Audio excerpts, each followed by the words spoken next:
Bonjour à tous. Je vois qu'il commence à y avoir de plus en plus de personnes qui se joignent à nous, donc on va pouvoir commencer dans quelques minutes. Si vous m'entendez, un petit oui dans le chat. Parfait. Parfait, le son semble fonctionner.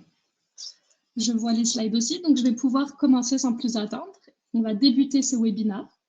Alors, je me présente, Radia Moui, directrice régionale de Zoo au Québec et modératrice de cette session qui sera dédiée au plan d'intervention économique COVID-19 pour les entreprises au Canada et qui sera présentée par notre experte en la matière, Marie-André Giroux, que je ne présente plus. Marie-André, présidente de Cofinia, conseil et titulaire de nombreux titres, FCPA, FCM et j'en passe, cumule plus de 25 années d'expérience en gestion financière et intelligence d'affaires. Depuis le début de sa carrière, Marie-André a occupé le titre de vice-présidente finance au sein de différentes entreprises d'envergure dans la région de Québec. Et au sein de Cofinia Conseil, qui est un partenaire Zoho depuis 2017, Marie-André et son équipe ont pour mission d'aider les PME à atteindre leurs objectifs en les accompagnant dans leur croissance et leurs défis en comptabilité de gestion, en comptabilité financière et en intelligence d'affaires. Avant de lui donner la parole et de lui permettre de répondre à toutes les questions que l'on se pose sûrement tous en cette période d'incertitude, je voulais prendre quelques secondes pour vous expliquer 2-3 petites choses. Pour des raisons logistiques et pour éviter les bruits de fond, tous les participants n'auront pas accès à leur micro. En revanche, vous allez pouvoir communiquer avec nous ou même entre vous à travers le bouton chat que vous avez déjà trouvé. Donc, n'hésitez surtout pas à partager avec nous vos commentaires, avis, réactions, expériences, etc. Ainsi que de nous poser toutes vos questions. Donc, vos questions, ce sera sur le bouton questions à votre gauche toujours. On essaiera de couvrir toutes les questions avant la fin de la présentation. Voilà, j'en ai terminé avec mes explications et je vais pouvoir enfin laisser Marie-André commencer. Marie-André, je te donne tout de suite le contrôle.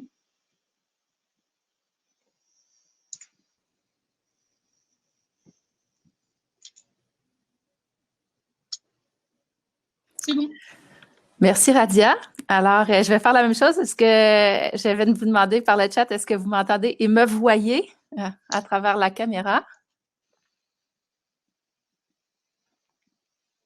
Super. Merci beaucoup. Je vois les messages défiler. Donc, tout d'abord, j'aimerais remercier Zoho pour l'opportunité. Donc, c'est bien d'avoir des partenaires très actifs et de prendre des bonnes initiatives comme ça. Je pense que c'est bien apprécié. Donc, merci pour aussi l'introduction, Radia. Je dois quand même faire quelques petites mises en garde. Je vois qu'il y a plusieurs de mes clients qui me connaissent, mais pour les autres, je vais quand même vous dire que je ne suis pas une fiscaliste. Donc, j'ai fait une vigie du plan d'intervention et des différentes mesures avec l'équipe de Cofinia, mais évidemment, c'est les grands spécialistes dans l'industrie, ce sont les fiscalistes ou les avocats fiscalistes. Donc, si vous avez des questions très pointues, je pense que ça sera les personnes tout indiquées pour répondre aux questions. Et aussi, évidemment, vous le savez, les mesures ont changé beaucoup depuis le début de cette pandémie. Donc, dans ce contexte, il faut rester vigilant. Ce qui est présenté aujourd'hui, c'est l'information dont on dispose actuellement, mais les mesures évoluent. Donc, je vous incite à rester informés. C'est une présentation quand même assez générale. Donc, on va couvrir plusieurs sujets et je vais essayer de répondre du mieux possible à vos questions, mais évidemment, c'est des sujets ou des questions un petit peu plus précises où je n'ai pas la réponse qui me vient en tête immédiatement. Bien, ça va nous faire plaisir de les prendre en note puis d'y répondre par la suite par courriel. Donc, dans la présentation, on va couvrir les différentes mesures, les différents programmes et subventions. Donc, évidemment, la subvention de 75 la SSUC, la subvention salariale de 10 la prestation canadienne d'urgence, le PCU, les prêts qui sont accessibles, le programme PACME pour le programme d'action concertée pour le maintien en emploi, mais c'est aussi connu plus au niveau de la subvention pour la formation et certaines autres mesures. Donc, on va aller faire un petit poll pour voir quelles sont en fait les mesures qui vous intéressent le plus. Donc, je vous donne quelques secondes pour choisir en fait votre programme sur lequel vous désirez avoir le plus d'informations.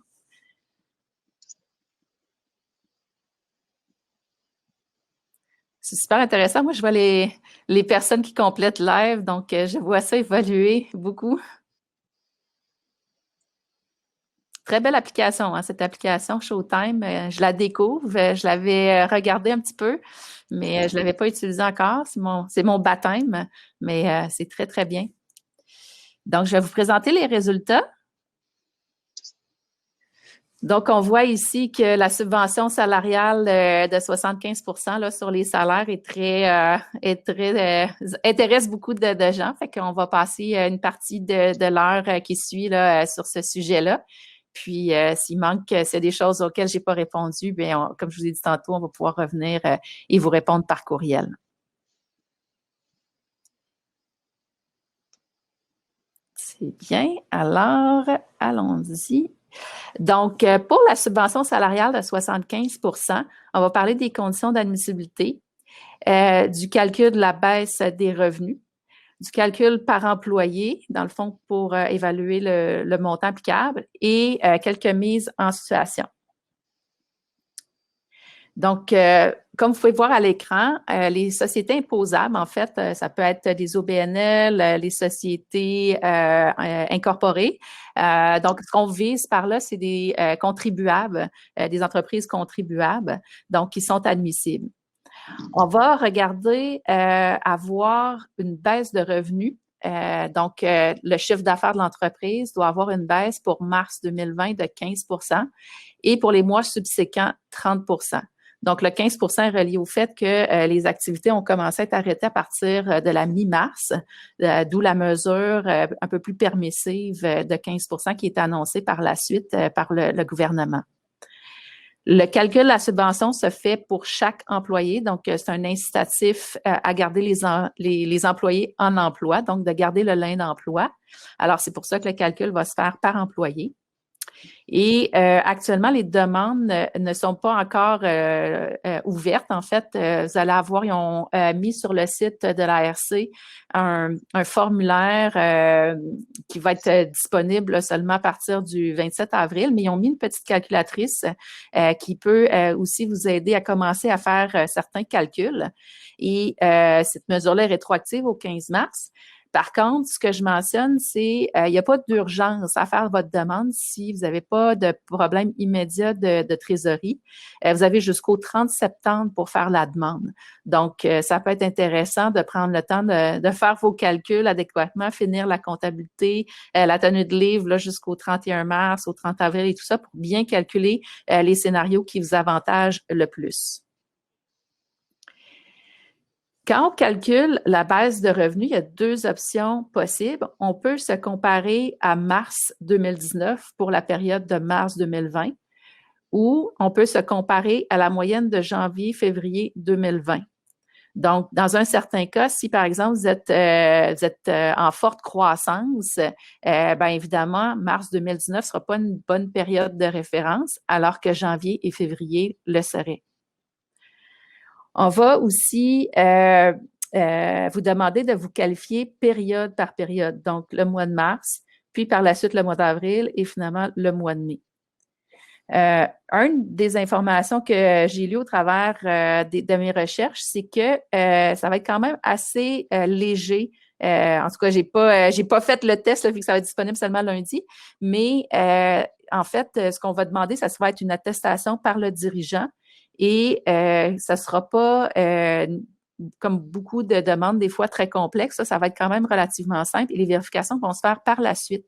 Donc, ça va être important de garder le détail de vos calculs en fonction des méthodes que vous avez choisies parce que par la suite, évidemment, le gouvernement va probablement faire des vérifications possiblement aléatoires. Je ne suis pas sûre qu'ils vont être en mesure de vérifier tous les scénarios, mais probablement par peut-être stratégie statistique ou analytique là, de faire des vérifications. Donc, c'est très important de garder votre documentation et de garder aussi vos pratiques comptables habituelles. Donc, de ne pas commencer à faire trop de gymnastique ou de comptabilité créative dans le contexte. Donc, évidemment, des vérifications vont être faites par la suite. Pour le calcul, donc, évidemment, le but, en fait, c'est d'aider les employeurs à garder les employés sur le payroll. Donc, on va évaluer, dans un premier temps, on doit évaluer la moyenne des salaires qui ont été versés entre le 1er janvier et le 15 mars. Donc, c'est des employés qui ont des rémunérations très variables. Ce sera la moyenne. Dans d'autres cas, c'est assez simple. Les gens ont quand même une certaine stabilité dans leur rémunération. Ça tient compte aussi des commissions ou des pourboires dans le calcul de la rémunération. C'est pas seulement le salaire. Il va y avoir un maximum de 847 $ par semaine, ce qui est équivalent à un salaire de 58 000 environ pour un employé. Un nouvel employé va être admissible. Donc, si vous aviez prévu embaucher un employé, c'est dans une situation où vous avez embauché malgré tout, peut-être des fois des nouveaux corps de métier. Dans certains cas, vous avez une baisse. Dans d'autres cas, vous avez une augmentation. Vous avez besoin de remplacer quelqu'un. Bien, à ce moment-là, cette nouvelle personne-là va être admissible aussi à la subvention. Un employé ne doit pas avoir été sans rémunération pendant plus de 14 jours et les déductions s'appliquent avant la subvention. Donc, si vous versez un montant, par exemple, de 1 000 $ à un employé, les déductions vont s'appliquer sur le 1 000 $, mais vous aurez droit au calcul de la subvention sur le 1 000 $ par la suite. J'ai mis un petit élément. Attention au lien de dépendance. En fait, le lien de dépendance, c'est dans le fond l'actionnaire de l'entreprise ou ses enfants, son conjoint. L'idée, ce n'est pas d'amener de nouvelles personnes qui n'avaient pas de salaire, entre le 1er janvier et le 15 mars, de les rendre employés pendant la période de la subvention, pour venir, dans le fond, essayer d'avoir une subvention applicable sur ces employés-là. Donc, avec le lien de dépendance, des employés qui n'auront pas eu de salaire entre le 1er janvier et le 15 mars ne seront pas considérés comme des nouveaux employés s'il y a un lien de dépendance. Donc, je vais faire un petit exemple, puis je vois qu'il y a une question qui s'affiche. Je vais la prendre à la fin du bloc sur le volet de la subvention de 75 % pour que ça soit un petit peu plus facile pour moi pour naviguer. Donc, dans le premier exemple, ce que je voulais refléter, c'était qu'est-ce que ça peut être comme impact pour l'employeur. Donc, quel est le coût et quelle est la subvention. Donc, dans l'exemple ci-dessous, donc vous avez une entreprise ayant 3 salariés dont l'employeur continue de verser 100 % des salaires pendant la crise. Donc, on voit 3 scénarios. Un salarié en bas du seuil de 58 000, un employé à 58 000 et un employé à 75 000. Donc, vous avez la rémunération hebdomadaire avant la crise, là, basée sur 52 semaines, par exemple. Avec 100 % du salaire versé pour la période de paie, bien, vous avez un 1 538, par exemple, pour l'employé d'un salaire de 40 000 $.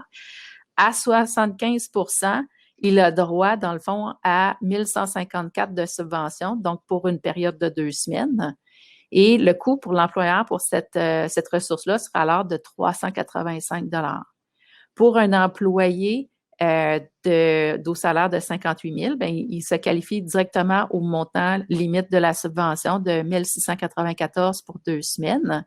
Et pour un employé supérieur à 58 000, bien, à ce moment-là, on va avoir une limite de subvention plafonnée à 1 694 et l'excédent, donc, va être calculé et va être à 100 % à la charge de l'employeur. Donc, quand on arrive par une période de paye, en temps normal, un employeur verserait 6 682 $ et en salaire. Et à ça, il faudrait calculer les déductions à la source applicable et aura droit à une subvention de 4 542 pour un coût avant avantages sociaux de 2140. Donc, ensuite, on va ajouter les déductions à la source calculées sur le 6 682 $. Dans un deuxième exemple, vous avez un employeur qui va, pour une question, par exemple, a moins de travail ou a décidé, par raison par exemple, de disponibilité de liquidité, de payer quand même ses employés, mais à raison de 80% des salaires habituels. Donc, l'équivalent de 4 jours semaine, par exemple. Donc, dans ce contexte-là, on voit ici que les montants de subvention sont les mêmes, les plafonds maximums sont les mêmes. Donc, seulement le payroll, en bon français, de l'employeur, au lieu d'être 6 000, comme l'exemple de tantôt, est de 5 345. Donc, son coût pour l'employeur va être de 804 $. Cela, c'est le même principe pour le calcul des déductions à la source. Donc, les déductions à la source vont être calculées sur le 5 345. Et donc, au 804, on ajoute ce montant-là de déduction à la source. Donc, peut-être quelques cas pratiques, puis je ne sais pas, on verra pour si ça couvre certaines questions. Puis après ça, je vais ouvrir pour les questions. Donc, si vous avez des employés, vous avez mis à pied, par exemple, un employé qui a fait sa demande à la subvention PCU. Il y a quelqu'un qui a un micro ouvert. Je ne sais pas si c'est quelqu'un de Zoho ou Radia. Peut-être juste être vigilant là-dessus. J'entends un son dans mes oreilles. Je ne sais pas si tous les gens l'entendent aussi. Donc, je reviens à mon cas pratique. Donc, vous avez mis à pied une personne et vous désirez, grâce à la subvention de 75 la réembaucher. Donc, cette personne-là, c'est le fait de sa demande de PCU, comment elle doit fonctionner. Mais en fait, si la personne n'a pas eu encore son versement, elle peut toujours annuler sa demande. Si elle a eu son remboursement, elle a encaissé un premier chèque, elle doit faire en fait un remboursement et toutes les modalités sont sur le site de l'ARC. Donc, elle doit retourner un chèque à l'ARC. Et si elle a encaissé, elle n'a pas encaissé son chèque, elle a un chèque qui n'a pas été encaissé, elle doit à ce moment-là retourner directement le chèque. Donnez-moi une petite seconde, je vais juste envoyer un petit message au chat des trainers parce qu'il y a vraiment de l'écho. Je ne sais pas s'ils peuvent là. Voir ici si je peux.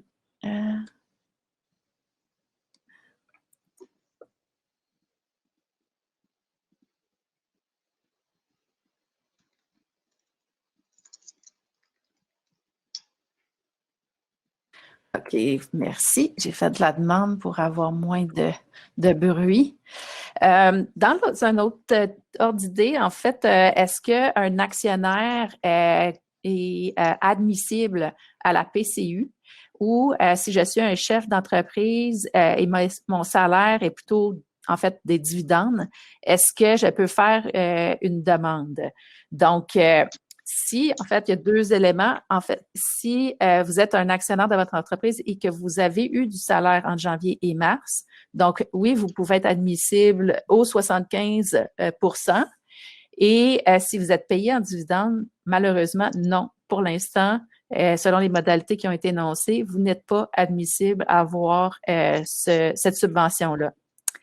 Et deux autres points assez importants, c'est que vous ne pouvez pas, comme je l'expliquais tantôt, vous commencez à vous verser un salaire ou pour un employeur, un actionnaire qui a un versement de salaire, par exemple, entre janvier et mars de 500 $ par semaine, ne pourrait pas aller monter son salaire pour essayer d'aller beaucoup plus loin et aller essayer d'atteindre le 847 $ pour que ça devienne plus avantageux pour lui. Donc, il doit rester dans le même niveau de salaire. Il ne pourra pas l'augmenter. Donc, je vais aller voir la question qui a été posée. On parle de 14 jours. Je vais la projeter ici. On parle de 14 jours sans rémunération pendant la période touchée par la subvention. Exemple, 12 avril au 9 mai. En fait, le volet des calculs de paye, ce qu'on doit voir, c'est que le versement des salaires, il y a un décalage entre le versement des salaires et le volet de calcul des revenus. Donc, pour une subvention, il faut voir les salaires versés pour avoir le calcul admissible pour un employé, le montant qu'on pourra réclamer pour un employé pour le 75 %. On se base sur la masse salariale ou le salaire versé dans la période du 12 avril au 9 mai. Ça, c'est le calcul qui va nous permettre. Mais pour qualifier, si on a droit, par exemple, pour avril, il faut se baser sur le chiffre d'affaires de cette période-là. Donc, c'est un peu difficile, c'est un peu délicat à comprendre. Même moi, là, c'est quelque chose que je trouvais un petit peu ambigu. Mais la période de référence, il y en a une pour les salaires, puis il y en a une pour la rémunération. Excusez, le chiffre d'affaires pour la qualification, puis une pour la rémunération pour le calcul. C'est ça. Il y a une autre question, était, dans le fond, si vous ne payez pas 75 % des salaires à un employé, vous n'avez pas le droit de demander une subvention de 75 % de son salaire. L'employé doit recevoir le montant que vous réclamez. Donc, si, par exemple, vous payez un employé à 50 % de son salaire, vous n'aurez pas le droit de recevoir l'équivalent de 75 % de son salaire avant le COVID. Il faut toujours que ça soit au moins équivalent à ce que vous allez verser à l'employé en salaire.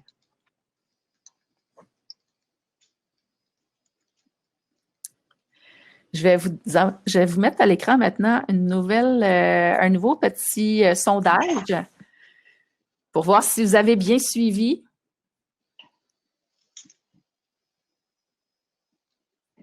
Je vous invite à répondre. Est-ce que les déductions à la source s'appliquent au montant des salaires avant ou après avoir appliqué la subvention?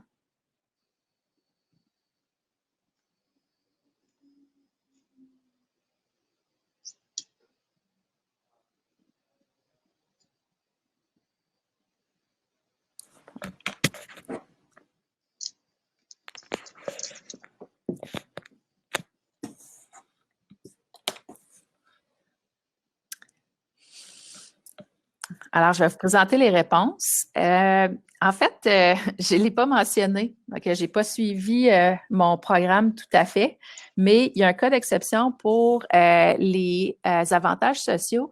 C'est le 3e cas.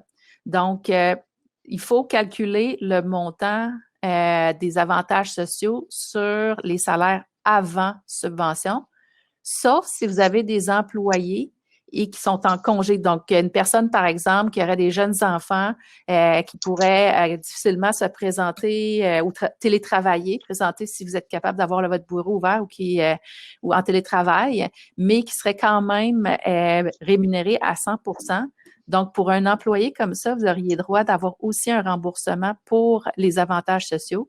Mais par contre, pour la majorité des personnes, le montant des déductions à la source doit être calculé sur les salaires calculés avant subvention.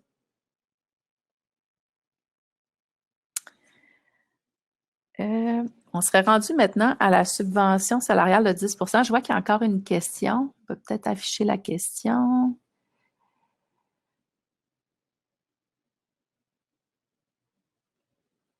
Si vous avez payé, si la paye de l'employé normal est de 847 $, dans le fond, ça, c'est son salaire avant déduction.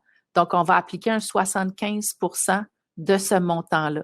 Dans le fond, le plafond de 847, c'est l'équivalent d'un salaire à 75 %. J'espère que ça répond à la question. De toute façon, dans la grille de calcul, le fichier Excel qui est sur le site de la RC, on est capable de faire des simulations. Vous pouvez le télécharger. Puis, ça va vous donner vous pourrez rentrer quelques exemples d'employés. Vous allez pouvoir voir, il y a quelques questions à répondre et les calculs sont automatiques. Ça va vous donner la réponse exacte.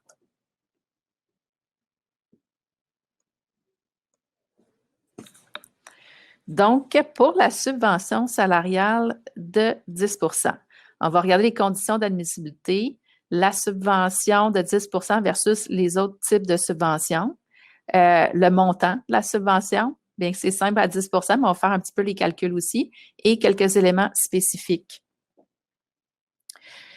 Pour les conditions d'admissibilité, en fait, c'est la même chose que pour la subvention de 75 pour les sociétés imposables, les travailleurs autonomes et tout ça. C'est accessible pour les employeurs qui n'ont pas droit à la subvention de 75 donc qui n'ont pas une baisse de chiffre d'affaires. Et il faut faire attention, j'en ai parlé un petit peu plus loin, le cumul des aides, il faut bien faire attention parce que la subvention de 10 était annoncée en premier. Puis, maintenant, on annonce la subvention de 75 Fait qu'il y a beaucoup de gens qui ont déjà fait leur première demande, la demande de 10 Et puis là, ça te dit, est-ce que j'ai droit à faire cette demande de subvention-là de 75 La réponse est oui. On va le voir, c'est qu'il falloir réduire, dans le fond, dans votre demande de subvention de 75 les montants qui ont été demandés pour le 10 Dans le montant de la subvention équivaut à 10 de la rémunération que vous avez versée et que vous allez verser en fait dans la période entre le 18 mars 2020 et le 19 juin 2020, soit jusqu'à concurrence de 1 375 $ pour chaque emploi admissible à un montant maximum de 25 000 pour l'employeur.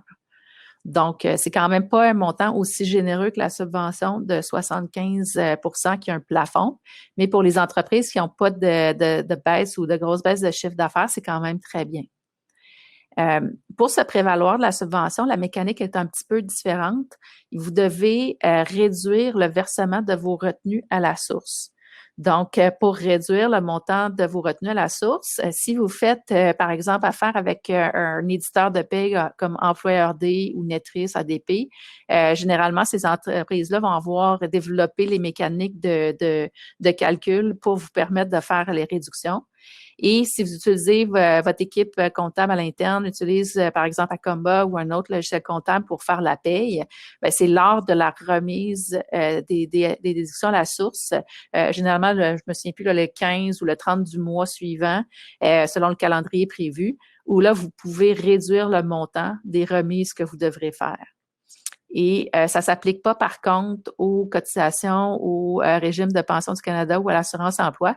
Il va falloir réduire les versements sur l'impôt, principalement.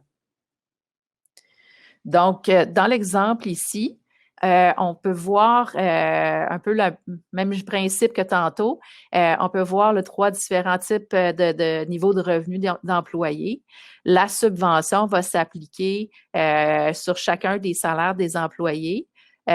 Et il va avoir un montant maximum de 1 375. Donc, pour l'aide de l'entreprise, on peut voir ici pour la durée, par exemple, du programme de 3 mois, l'employeur verserait, par exemple, 40 000 en salaire selon le calcul qu'il aurait droit. Donc, c'est 4 000 de subvention.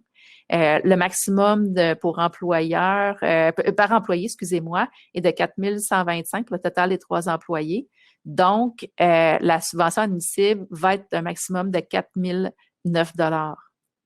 Dans le deuxième cas, là où, par exemple, les rémunérations des employés seraient plus élevées, bien, on attendrait le plafond maximum de 4 125. À ce moment-là, l'employeur aurait une subvention admissible pour la période de 4 125 $.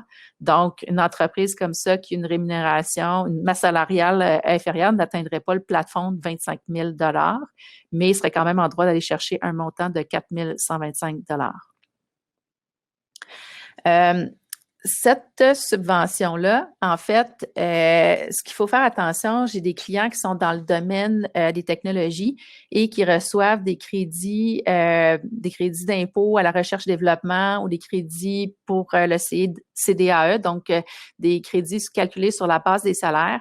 Il faudra faire attention, ça va être la même chose aussi pour le 75 %. C'est que, évidemment, le gouvernement veut éviter les mesures doubles, donc double subvention ou les subventions calculées sur des subventions. Fait qu'il faudra faire attention de ne pas de réduire, dans le fond, vos salaires de ces subventions-là de 10 % à 75 %, par exemple, lorsque les calculs de crédit d'impôt, RSDE et CDAE vont être demandés. Donc, si vous avez d'autres types de crédits gouvernementaux, il faudra faire attention de vérifier ça auprès de votre comptable pour être certain de ne pas faire du double dip, comme on dit. Je vais prendre des questions. La première, OK, je vois, est-ce qu'on peut avoir droit au 10 pour mars, par exemple, si on est admissible en mars, puis avoir droit ensuite au 75 pour les autres mois? Effectivement, c'est une qualification mois par mois. Donc, si on ne se qualifie pas pour le mois de mars, effectivement, on peut avoir droit au 10 et par la suite au 75 Un autre élément à noter aussi, c'est que, étant donné qu'on a jusqu'au 30 ou 1er septembre, vite, pour faire la demande du 75 en fait, si vous êtes dans une situation de cash flow limité, ce qui peut être avantageux, c'est étant donné que vous allez devoir rembourser le 10 si vous avez droit au 75, c'est de continuer à faire vos demandes de 10 puis quand vous serez prêt à faire votre demande de 75, bien à ce moment-là, venez réduire les montants que vous aurez reçus de la demande de 10 Donc, ça devrait vous aider pour votre trésorerie. Pouvez-vous expliquer brièvement la clause sur les liens de dépendance? Bien, c'est un peu dans le même principe que j'ai mentionné tantôt sur le 75 c'est que le ministère veut éviter qu'un entrepreneur vienne augmenter, dans le fond, sa rémunération et soit avantagé, dans le fond, au détriment des employés, par exemple, qui ne le seraient pas. Fait que l'idée là-dedans, c'est toujours de ne pas mettre, par exemple, maman, papa, les enfants, tout le monde sur le payroll pour venir s'aider dans un contexte de pandémie. Donc, si vous n'étiez pas salarié de l'entreprise avant ou si vous aviez une rémunération d'un certain seuil, bien évidemment, on ne veut pas venir ajouter un certain effet à cette masse salariale-là, puis venir bénéficier d'une subvention indue. Donc, c'est un peu le principe du lien de dépendance que le ministère veut s'assurer là, de limiter cet effet-là.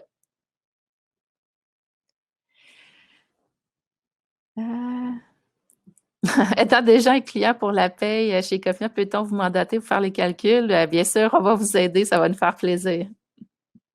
Merci, François. On parle de 14 jours sans rémunération pendant la période touchée par la subvention. En fait, c'est ça, c'est ce qu'on veut. On veut, dans le fond, c'est qu'un employé, je ne suis pas sûre. Oh, c'est une vieille question, désolée. Au pire, on reviendra, Charles dit, si la question n'est pas répondue. Selon l'information que nous avions eue et compris, nous pouvions payer simplement 75 de salaire sans compenser pour la différence. Donc, payer 75 et recevoir. Ah, c'est d'autres questions aussi. Bon, mon aide me fait signe comme quoi. Bref, je vais passer au pas comme ça pourra. On pourra voir le petit questionnaire. Je suis rendue ici. Donc, est-ce que j'ai droit à la subvention de 10 et à la subvention de 75 pour la même période?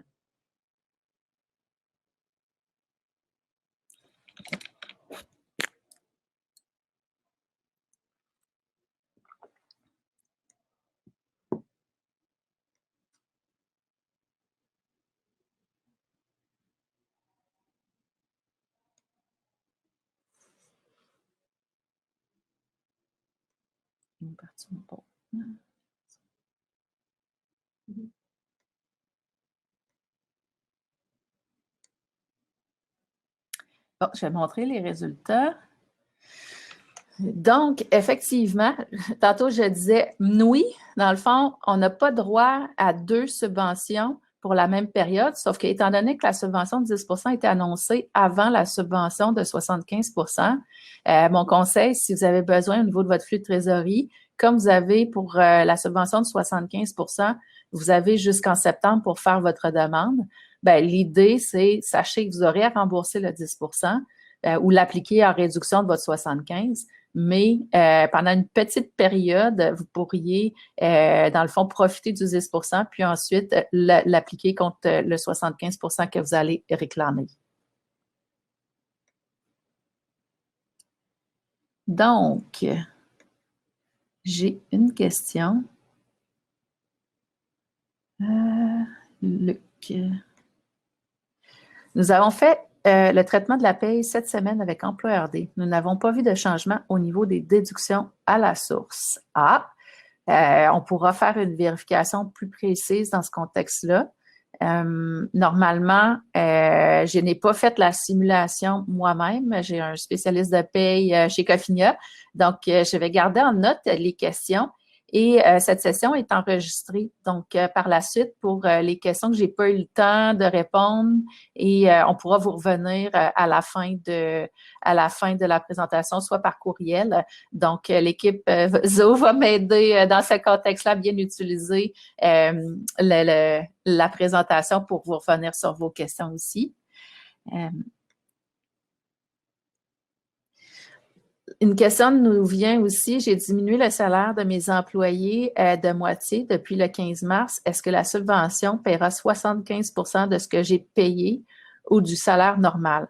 En fait, si vous avez payé 50 par exemple, du salaire, vous pouvez avoir une subvention associée au montant que vous avez payé.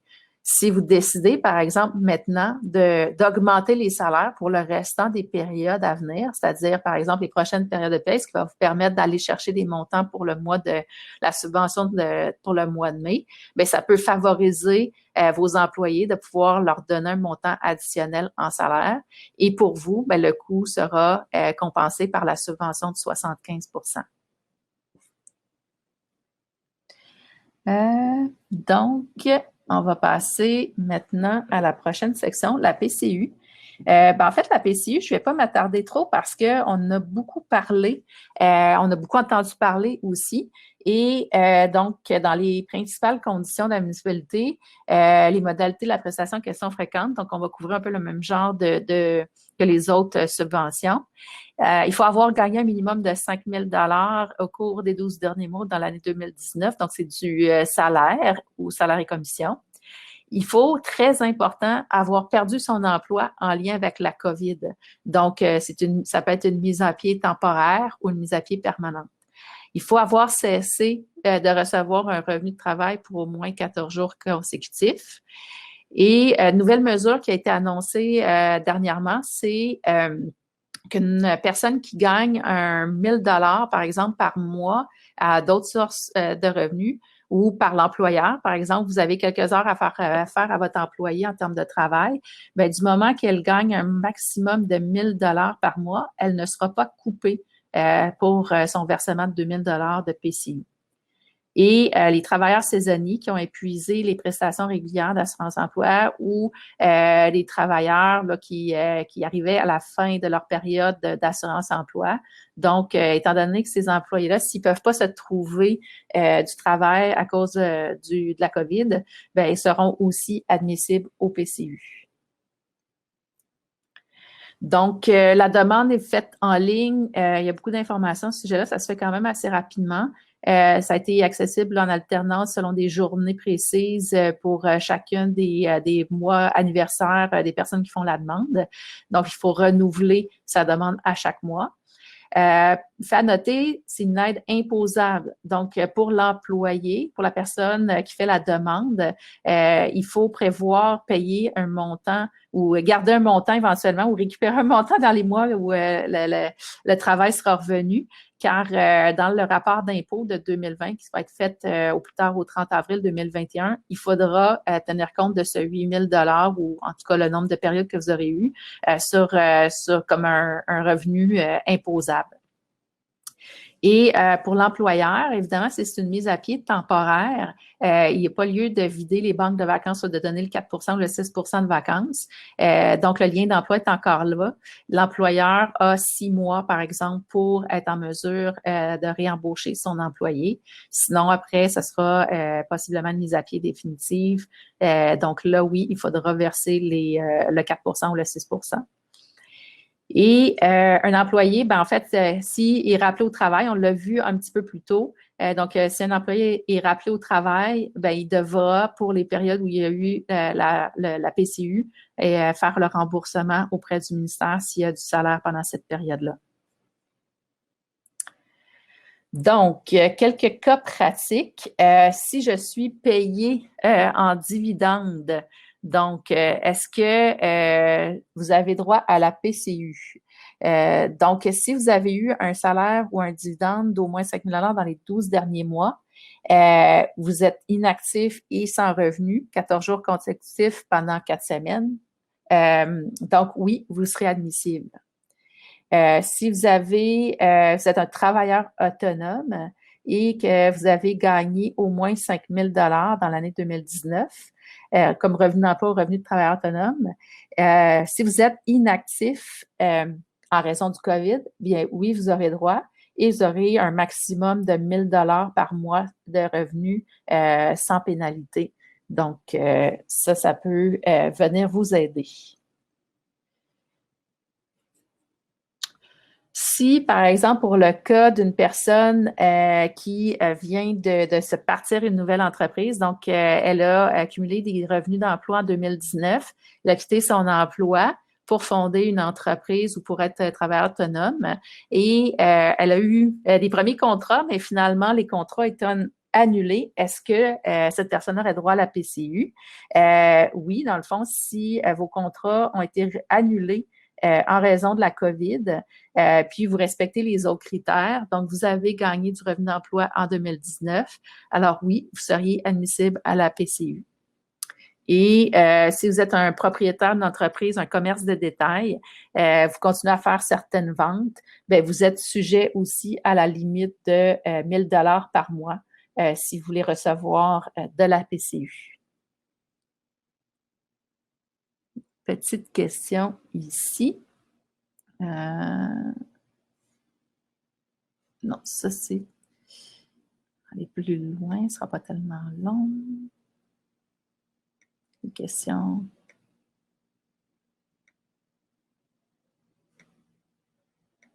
Ça, c'est des questions qui ont été répondues. Est-ce qu'on aura accès à l'enregistrement? Oui. Ça, normalement, Radia va nous donner des détails à la fin, mais avec le courriel à la fin de la présentation, je vais vérifier, mais selon moi, oui. Je suis le seul actionnaire de ma compagnie. J'ai dû baisser mon salaire sous 1 000 $ par mois suite à une baisse de revenus de la compagnie. Suis-je admissible à la PCU même s'il y a un lien de dépendance? Question assez précise. Je la garde en note, puis je vais faire les vérifications. Je vais vous revenir pour ce sujet-là. Si après la période de PCU, l'employé est normalement mis à pied car le contrat salarial se termine au mois de juin, est-ce que le 6 % de vacances sera affecté par les X semaines où l'employé a reçu la PCU au lieu de son salaire? Dans le fond, la PCU n'est pas versée par l'employeur, donc il n'y a pas de calcul de vacances là-dessus. J'espère que c'est ce que je comprends bien de votre question. Donc, l'employé qui a été mis à pied à la fin de son contrat va avoir son 6 % de vacances sur le salaire qui a été versé par l'employeur, mais pas sur le montant de la PCU.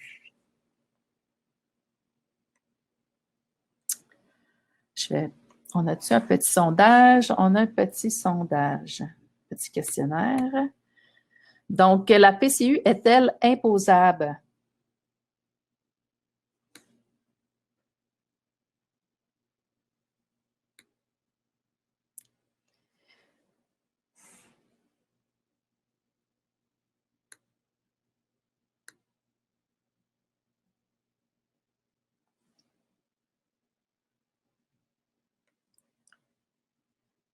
Bon, mais je pense que pas mal tout le monde a la réponse. En fait, effectivement, oui, la PCU est imposable par la personne qui le reçoit. Donc, c'est versé par le gouvernement et ça va être sur son revenu, sa déclaration fiscale 2020 à faire avant le 30 avril 2021.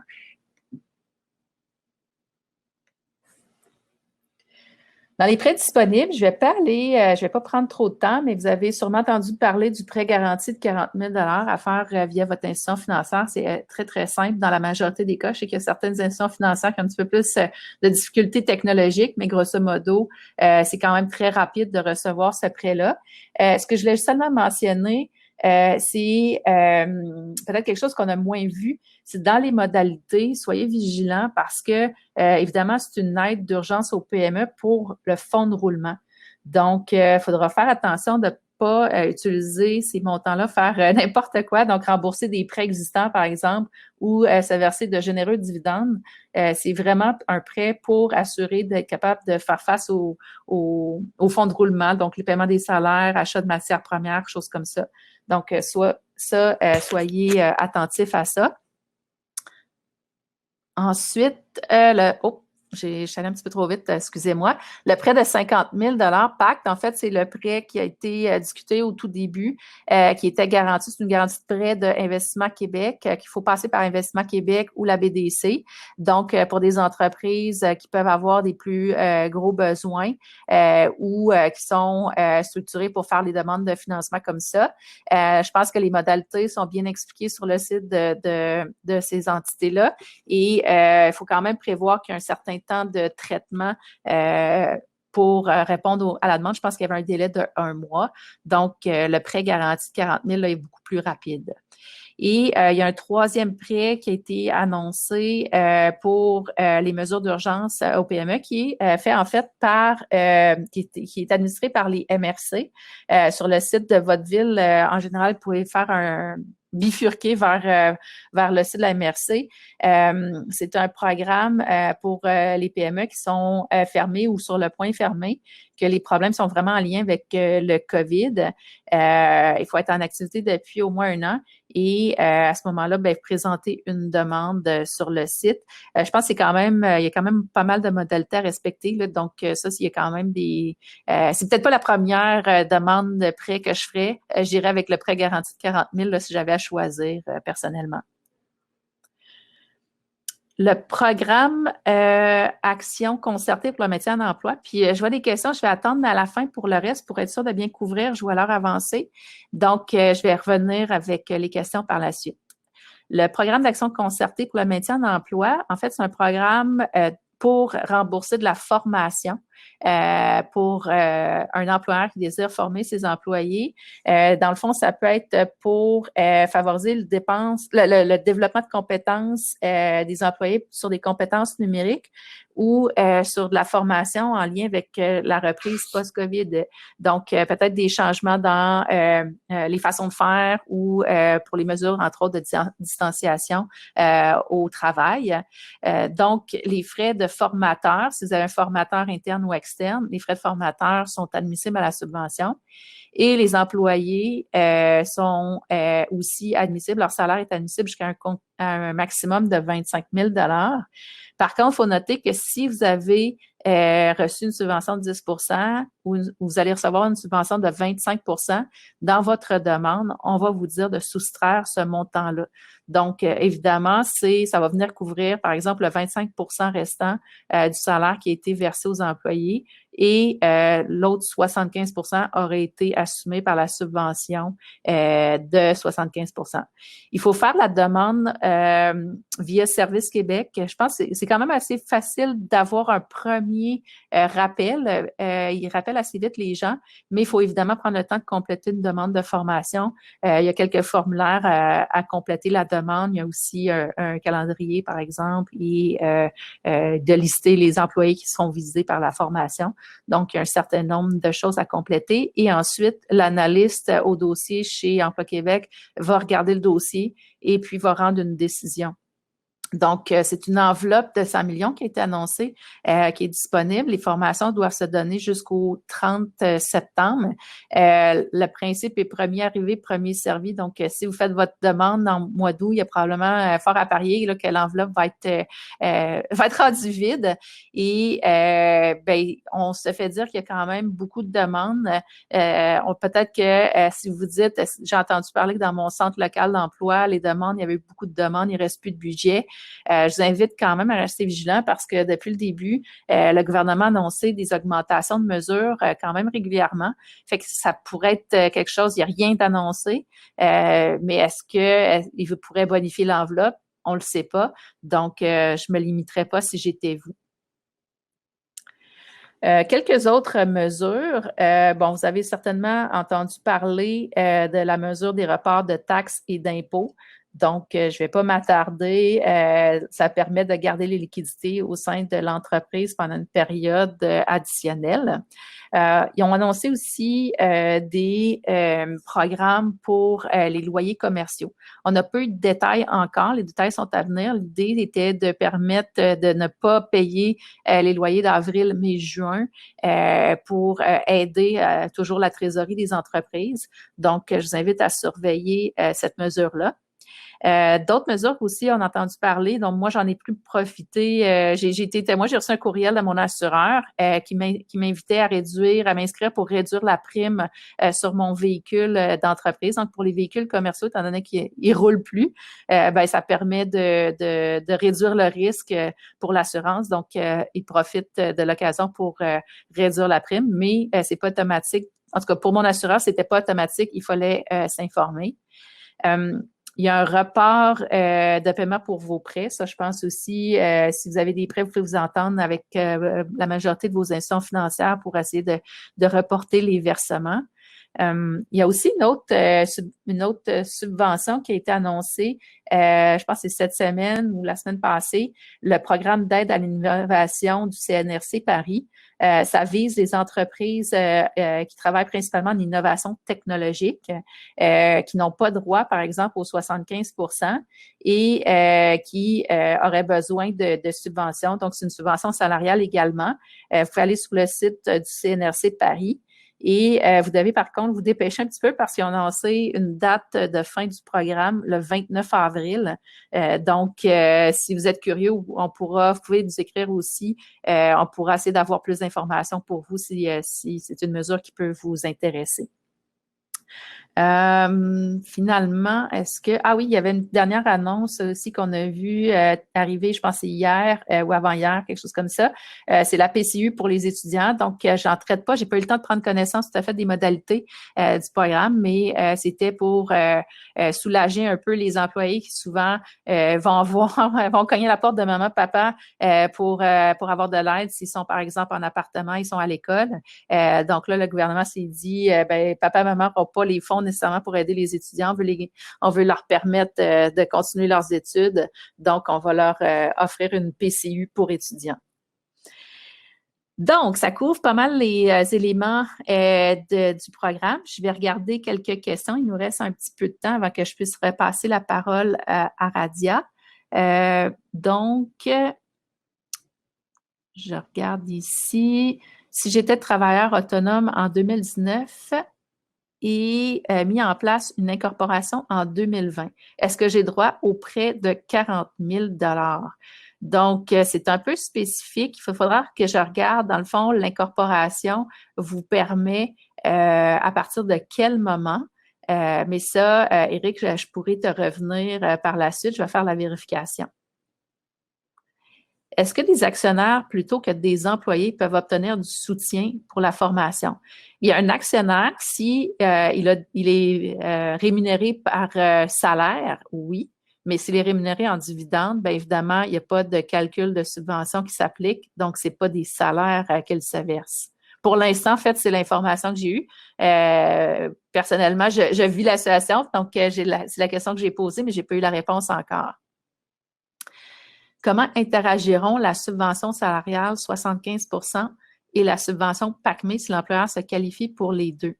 Dans le fond, la réduction, c'est que quand on va venir calculer les salaires, par exemple, un employé qui a 25 $ et reçoit une formation, bien, on va calculer 75% va venir réduire son 25 $. Donc, le montant qui va être admissible pour la subvention PACME va être le résiduel, donc le 25% du 25 $ maximum. Évidemment, si un employé gagne 10 $ de l'heure, bien, ça serait, par exemple, 2,5 $ de l'heure qui se qualifierait pour la subvention PACME. Mais à cela, on ajoute 100% des frais de formateur. Donc, si vous avez, par exemple, un formateur externe, il y a un plafond de 150 $ de l'heure pour le temps du formateur.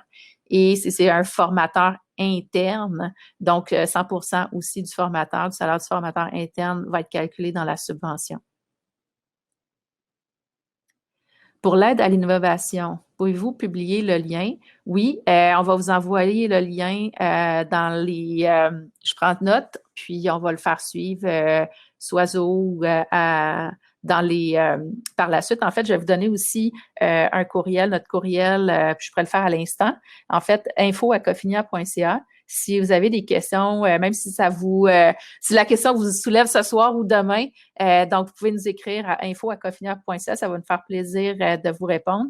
Puis aussi, on pourra vous inscrire si vous êtes intéressé à notre infolette. On fait des infolettes pour les différentes mesures avec les formations qu'on nous partage ou qu'on trouve en faisant notre vigie. Donc, on pourra vous revenir et vous donner plus d'informations sur les mesures. Donc, il faut faire une demande de subvention salariale 75 avant la demande PACME. Bien, en fait, étant donné que la demande de 75 la demande de subvention salariale, elle va être disponible seulement à partir de lundi. Je pense que l'idée, c'est de faire les deux en parallèle. Vous n'aurez pas, c'est pas d'attendre d'avoir la subvention de 75 avant de faire votre demande PACME parce que vous risquez de passer à côté avec les enveloppes disponibles. Donc, moi, je vous suggère de faire votre demande PACME et en parallèle de faire votre demande de subvention 75 mais évidemment, dans votre calcul de subvention PACME, bien, le 75 si vous êtes qualifié, vous allez l'avoir, donc vous pouvez déjà le réduire. Si je comprends bien, nous devons soustraire la subvention de 10 de la subvention formation. Exactement. C'est le même principe que la subvention 75 Le gouvernement veut éviter qu'il y ait double effet de subvention, donc que ce soit c'est pas des mesures cumulatives, c'est des mesures qui se calculent en réduction l'une de l'autre. On parle de 14 jours sans rémunération. Ah, ça, c'est une vieille question. Je pense qu'on a fait le tour des questions. Donc, je vais retourner le contrôle à Radia pour la conclusion. Je vois qu'il reste quelques minutes. Donc, laissez-moi trouver la façon de redonner. Je vais le faire, Marie-André. Ah, super, merci beaucoup. Il restait question dans le chat. Je ne sais pas si tu voulais prendre quelques minutes pour y répondre. Une question de Hamid Recher. Un moment. Je vais essayer de trouver la question. C'est tout au bas. Oui, je suis dans le mauvais chat.